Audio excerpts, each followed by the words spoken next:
आदाब, नमस्कार। मैं वसीम अख्तर और आप देख रहे हैं द लीडर हिंदी। यूपी के जिला बरेली में शाम के वक्त रोंगटे खड़े कर देने वाली वारदात हुई है।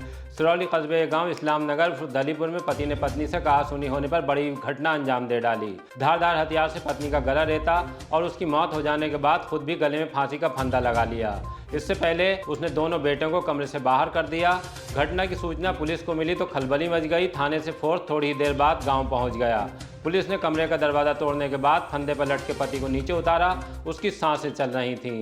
उसे फौरन ही एम्बुलेंस बुलाकर अस्पताल भेजा गया। उसके बाद घटना को लेकर पूछताछ शुरू कर दी। फांसी लगाकर जान देने का प्रयास करने वाले 25 वर्षीय पति का नाम रामेश्वर दयाल उर्फ मैकूलाल है। वो मजदूरी करता है, जबकि पत्नी सीमा की उम्र 22 साल थी। फिलहाल घटना के पीछे बेहद छोटी वजह सामने आई है। पत्नी दीपावली पर मायके जाने की जिद कर रही थी। पति को ये नागवार गुजरा और उसने इतना बड़ा कदम उठा लिया।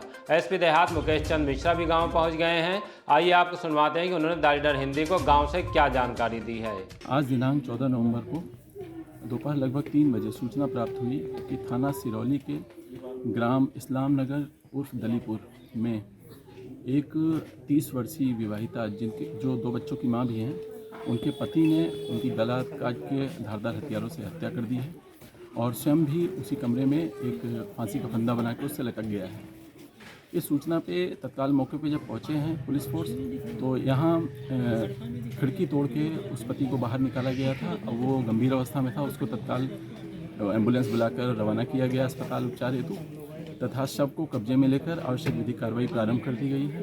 परिजन आ गए हैं। परिजनों से सूचना प्राप्त कर मुकदमा दर्ज किया जा रहा है और इसमें शीघ्र ही आवश्यक विधिक कार्रवाई कंप्लीट की जाएगी।